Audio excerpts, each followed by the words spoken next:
તો નર્મદા જિલ્લામાં દેવલિયા ગામ નજીક દીપડાના આંટાફેરાથી લોકોમાં ભયનો માહોલ છવાયો છે। મોડી રાત્રે નવાપુરા બસ સ્ટેન્ડ પાસે હાઈવે પર દીપડો લટાર મારતો દેખાયો। કોઈ રાહદારીએ દીપડાને કેમેરામાં કેદ કર્યો હતો, જેનો વિડીયો હાલ વાયરલ થઈ રહ્યો છે।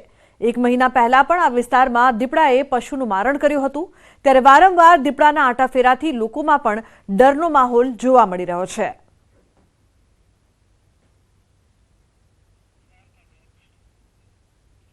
બીજી તરફ દ્વારકાના ખંભાળિયામાં શ્વાનનો આતંક જોવા મળ્યો। ખંભાળિયા શહેરમાં રખડતા શ્વાને હુમલો કર્યો। નગરગેટ વિસ્તારમાં શ્વાને મહિલાને બચકા ભર્યા। મહિલાને ગંભીર ઇજાઓ પહોંચતા હોસ્પિટલ ખસેડાઈ છે। પગના ભાગે મહિલાને 8થી વધુ ટાંકા આવ્યા છે। શ્વાનના આતંકથી વિસ્તારમાં હાલ ભયનો માહોલ છે। તો રખડતા શ્વાનના ત્રાસથી લોકોને બહાર નીકળવું પણ મુશ્કેલ બન્યું છે।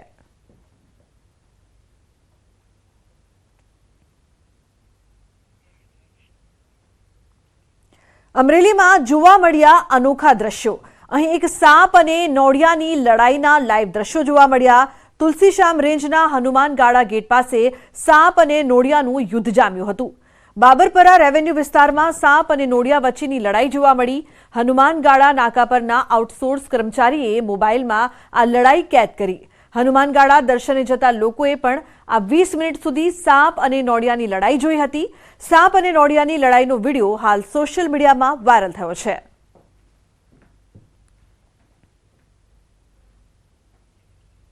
મહત્વનું છે કે સાપ અને નોળિયાની લડાઈના આ લાઈવ દ્રશ્યો સામે આવ્યા હતા। બંને દુશ્મનો બાખડતા જોવા મળ્યા હતા।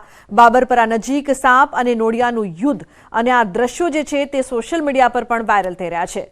કેટલાક લોકોએ આ દ્રશ્યો છે તે કેમેરામાં કેદ કર્યા હતા। લડાઈના લાઈવ દ્રશ્યો જોવા મળ્યા, જેમાં સાપ અને નોળિયો બંને લડાઈ કરતા, યુદ્ધ કરતા જોવા મળી રહ્યા છે।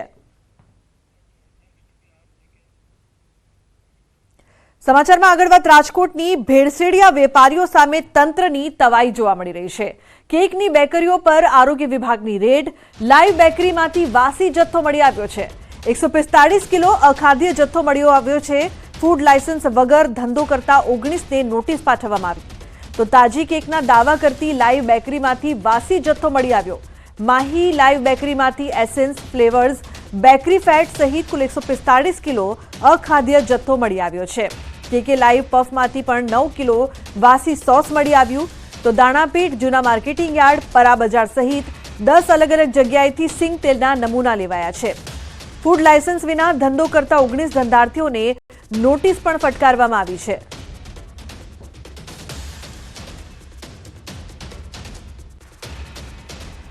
ચાલીસથી વધારે બેકરી પ્રોડક્ટ્સ બનાવતી જે ફૂડ બિઝનેસ ઓપરેટર છે એમને ત્યાં સ્થળ મુલાકાત કરી છે અને મોટી માત્રામાં સેમ્પલ કલેક્શન પણ કરવામાં આવે છે। આ ઉપરાંત અખાદ્ય જથ્થો છે એનો નિકાલ પણ કરવામાં આવે છે।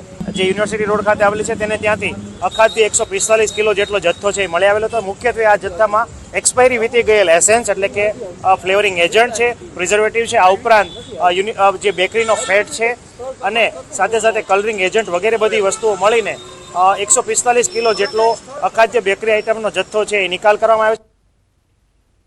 તો હવે વાત કરીએ દીકરીઓના દુશ્મનની।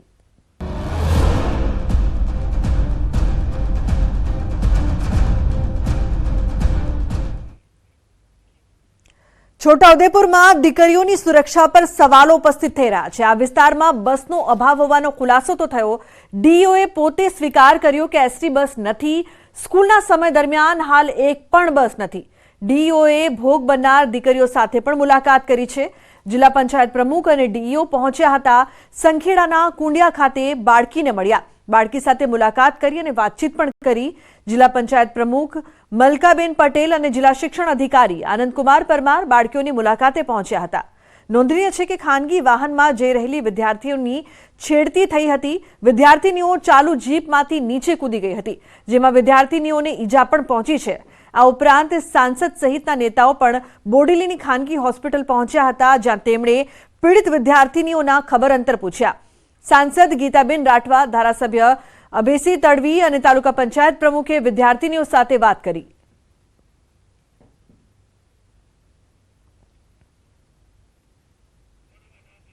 મહત્વનું છે કે દીકરીઓની સુરક્ષા પર તો સવાલ ઉપસ્થિત થઈ રહ્યા છે, પરંતુ અહીં બસનો અભાવ હોવાનો પણ ખુલાસો થયો, કારણ કે દીકરીઓને શાળાએ જવું હોય છે, બસની સુવિધા નથી, જેના કારણે આ દીકરીઓને જીપમાં જવાની ફરજ પડે છે. અને એવી જ ઘટના કાલે બની હતી કે જ્યારે જીપમાં વિદ્યાર્થીનીઓ જઈ રહી હતી ત્યારે તેમની સાથે છેડતી કરવામાં આવી, બળજબરી કરવાનો પણ પ્રયાસ કરવામાં આવ્યો. હિંમત દાખવીને આ દીકરીઓ છે તે ચાલુ જીપમાંથી કૂદી ગઈ હતી, જે બાદ તેમને ઈજા પણ થઈ છે. અને અત્યારે જે તમામ સાંસદ ધારાસભ્યો છે તે તેમને મળવા માટે પહોંચી રહ્યા છે.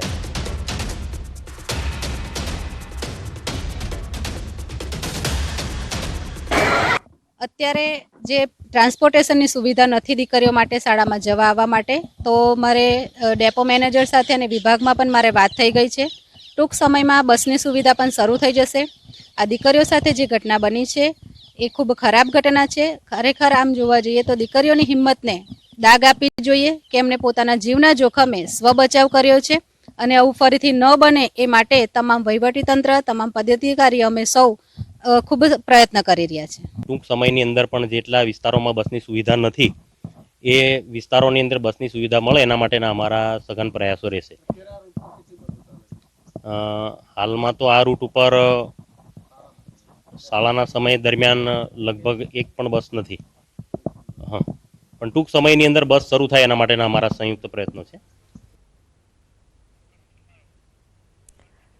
તો છોટાઉદેપુરમાં દીકરીઓની અસલામતીના કેસમાં મોટી ખબર. વિદ્યાર્થીનીઓની છેડતી થતા ચાલુ વાહને કૂદી હતી.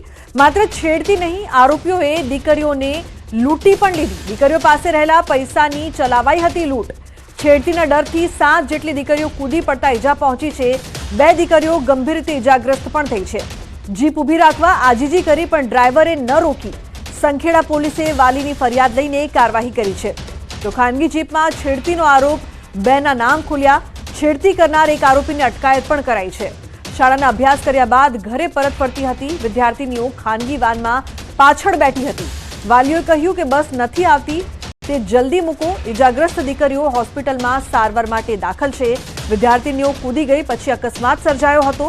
મળતી જાણકારી પ્રમાણે પિકઅપ વાનમાં આગળની કેબિનમાં ડ્રાઈવર સહિત 3 તેમજ પાછળ 2 અન્ય વ્યક્તિઓ બેઠા હતા. વિદ્યાર્થીનીઓ બેસી ગયા બાદ ડ્રાઈવરે ગાડી પૂરપાટ ઝડપે ભગાવી હતી.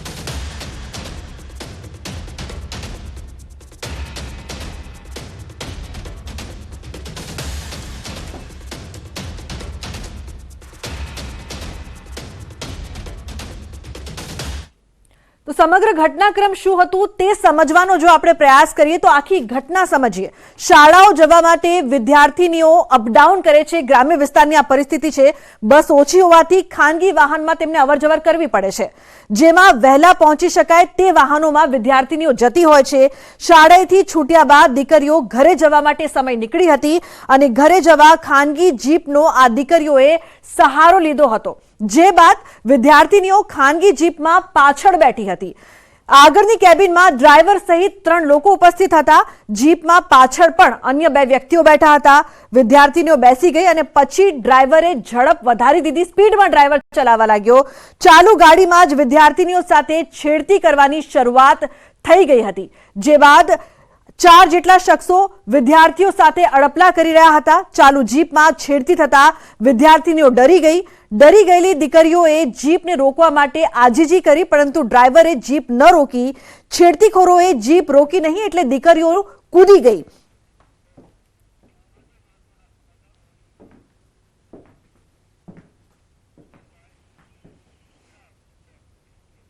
અન્ય મહત્વના સમાચાર પર નજર કરીએ. કબૂતરબાજીમાં વધુ એક મોટો ખુલાસો થયો છે. ચેન્નઈ અને મુંબઈ સુધી પહોંચી છે તપાસ. દિલ્હી અને ચંદીગઢ સુધી પણ પહોંચી છે તપાસ. કબૂતરબાજીમાં અલગ અલગ રૂટનો ઉપયોગ કરવામાં આવતો હતો તેવો પણ ખુલાસો થયો છે. તો કબૂતરબાજીમાં એક બાદ એક અન્ય ખુલાસા. ગુજરાતના જે પેસેન્જર્સ છે મુખ્યત્વે જે ગયા હતા અને પછી પરત આવ્યા છે એ લોકોની સઘન પૂછપરછ બાદ અમુક એજન્ટના નામ આપણે સામે આવ્યા હતા અને આ એજન્ટની તપાસ કરતા આ રિસેન્ટ પાસ્ટમાં અમુક ફ્લાઇટ્સ ગુજરાતથી નીકળી હતી અને એમાં કઈક એજન્ટે શું ભૂમિકા બજાવેલ હતી, કેટલા પેસેન્જર્સ મોકલેલ હતા એની વિગત અમારી તરફથી ભેગા કરવામાં આવે છે. સાથે સાથે એ જે રૂટ બાબતે એક ઇન્ટરેસ્ટિંગ માહિતી જે સામે આવી છે એ રૂટ અલગ અલગ વખતે બદલાય છે.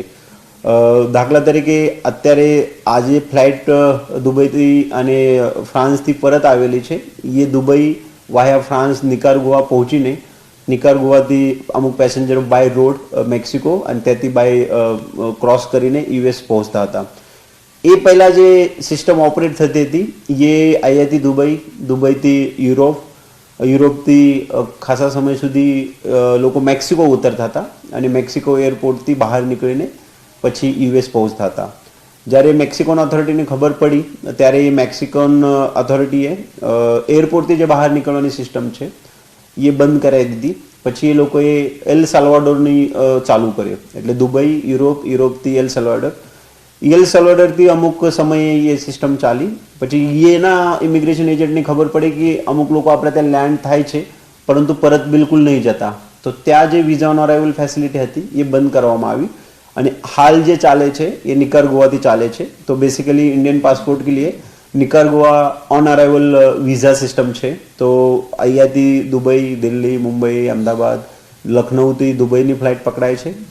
દુબઈમાં અમુક સમય રાહ જોવામાં આવે છે અને જ્યારે આગળ જવાની નિકારગુઆની ફ્લાઇટની વ્યવસ્થા થાય છે ત્યારે એ લોકો નિકારગુઆ ઉતરીને નિકારગુઆથી બાય રોડ નિકારગુઆથી ક્રોસ કરી મેક્સિકોથી યુએસએ જાય છે.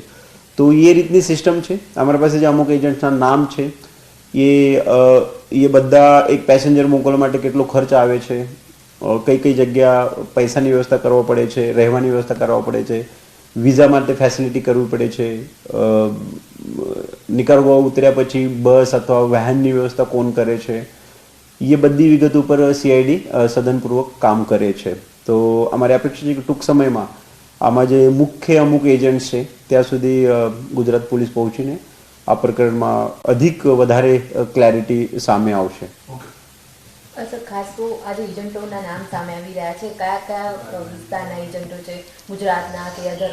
જે રીતે અમે ગઈકાલે પ્રેસ વાર્તામાં જણાવ્યું હતું કે અમારી પાસે 15 એજન્ટ્સના નામ આવેલા છે અને મુખ્યત્વે ભારતમાંથી જે લોકો બહાર જાય છે એ પૂર્ણ દેશમાંથી છે.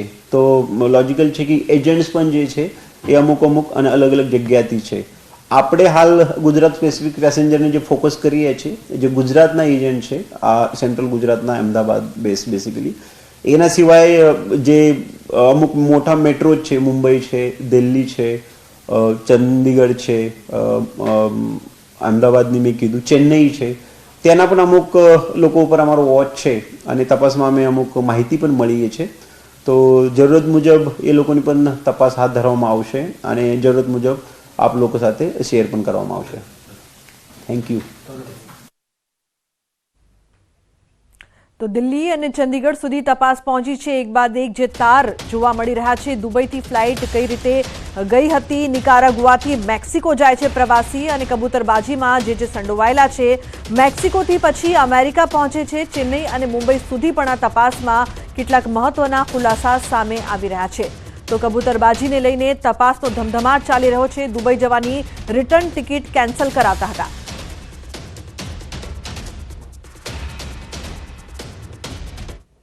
સમાચારનો પ્રવાહ યથાવત રહેશે. હાલ રોકાઈશું એક બ્રેક માટે. આપ જોતા રહો ન્યૂઝ 18 ગુજરાતી.